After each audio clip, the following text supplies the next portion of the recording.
नमस्कार दोस्तों, मेरा नाम है आशुतोष मानके और आप देखना शुरू कर चुके हैं डायनामिक इम्पल्शन। आज के इस वीडियो में हम बात करेंगे 25 मई 2023 के करंट अफेयर्स की।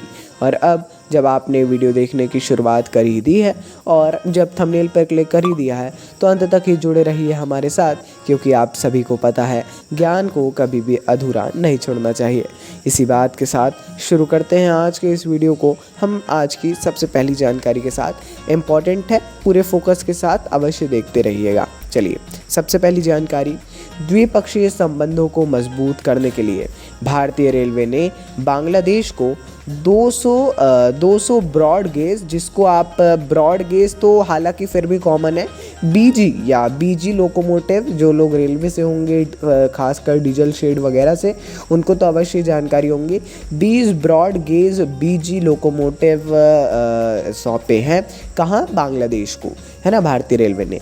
ये रेल भवन में आयोजित वर्चुअल हैंडओवर समारोह में रेल मंत्री अश्विनी वैष्णव और बांग्लादेश के रेल मंत्री मोहम्मद नूरुल इस्लाम सुजान ने भाग लिया। इससे आप देख सकते हैं ये भारत और बांग्लादेश के संबंधों को एक सीधे सीधे बयां कर रहा है। आप सभी लोग अच्छे तरीके से इससे परिचित हैं। आइए आगे बढ़ते हैं। टाइगर शार्क 40, ये आपने टाइगर शार्क 40 नाम शायद ही सुना हो, मेरे ख्याल से कम सुना होगा, क्योंकि ये भारत का अभ्यास नहीं है। ये संयुक्त बांग्लादेश अमेरिकी नौसेना के अभ्यास है। चट्टोग्राम में BNS निर्विक में ये शुरू हुआ था। अभ्यास का मुख्य उद्देश्य दोनों देशों की सामरिक क्षमताओं को बढ़ाना और तकनीकी और प्रक्रियात्मक ज्ञान के पारस्परिक आदान प्रदान को बढ़ावा देना है।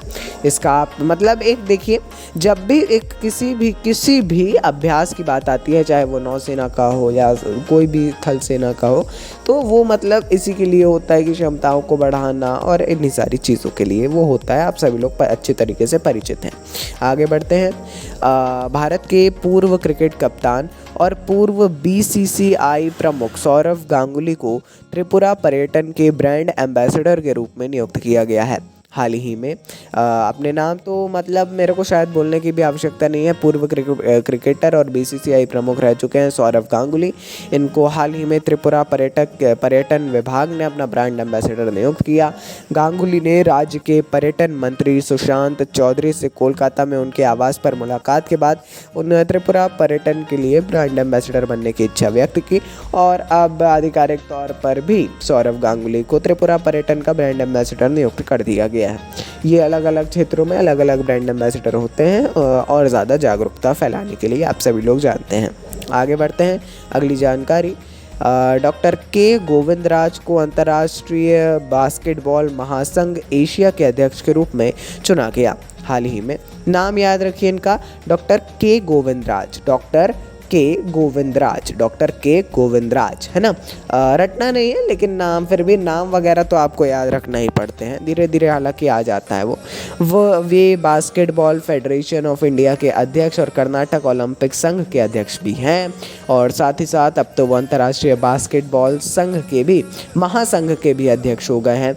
तो उनके लिए एक बड़ी बात है। उनके लिए तो साथ साथ एक आप जान सकते हैं कि ये कितने महान तरीके से, मतलब बहुत ही एक बड़े स्तर पर इनके कार्य हैं, है ना, और इनका भी कार्यभार इन्होंने संभाला है। आगे बढ़ते हैं। गूगल पे ने national payments corporation of India NPCI के सहयोग से रुपे क्रेडिट कार्ड को एकीकृत भुगतान इंटरफेस अर्थात UPI प्लेटफॉर्म पर एकीकृत करने की घोषणा की है। हाल ही में गूगल पे ने NPCI और रुपे क्रेडिट कार्ड, इन दोनों को UPI प्लेटफॉर्म पर एकीकृत करने की घोषणा की है। इसके लिए मैं एक सजेस्ट करूंगा आप सभी लोगों को, एक कोई भी YouTube शॉर्ट वीडियो, आप IT शॉर्ट वीडियो देख सकते हैं। इसके लिए मेरे ख्याल से शायद ही उपलब्ध हो, तो आर्टिकल पढ़ सकते हैं। आर्टिकल बहुत सारे हमने देखे हैं, है ना, लेकिन मैं ऐसा कोई एक वेबसाइट सजेस्ट नहीं कर सकता हूँ, आप सभी लोग जानते हैं। और मतलब मैं सजेस्ट फिर भी कर सकता हूँ, बट किन्हीं कारणों की वजह से आप सभी जानते हैं और मैं नहीं चाहता हूँ कि हमको करना पड़े। आगे बढ़ते हैं। संसदीय कार्य मंत्रालय 24 और 25 मई 2023 को राष्ट्रीय ई-विधान एप्लीकेशन नेवा पर 2 दिवसीय राष्ट्रीय कार्यशाला की मेज़बानी की घोषणा बना रहा है। 24 और 25 मतलब कल एक थी और आज एक हो गई है। और ये कार्यशाला नई दिल्ली में होटल अशोक के कन्वेंशन हॉल में आयोजित होगी। हालांकि ये उतना इम्पोर्टेंट क्वेश्चन नहीं है, मैं ये पहले ही क्लियर कर देता हूँ। देखिए आपका टाइम बिल्कुल भी मैं वेस्ट नहीं करना चाहूँगा, बट क्यों दिया है फिर जब इम्पोर्टेंट नहीं है? इसीलिए क्योंकि देखिए राष्ट्रीय ई विधान एप्लीकेशन के बारे में आपको पढ़ना है, नेवा के बारे में। भले ही कार्यशाला के बारे में ना पढ़ें, लेकिन इसके नेवा के बारे में आप सभी लोग अवश्य ही जानकारी लेंगे, बहुत बहुत इम्पॉर्टेंट है वो। आगे बढ़ते हैं अगली जानकारी।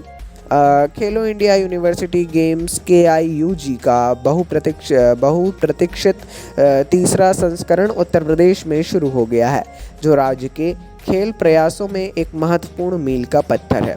देश भर के 207 विश्वविद्यालयों के 4000 से अधिक एथलीटों और अधिकारियों के साथ 21 विषयों में भाग लेने के साथ यह आयोजन 12 एक्शन से भरपूर दिनों तक चलने वाला है।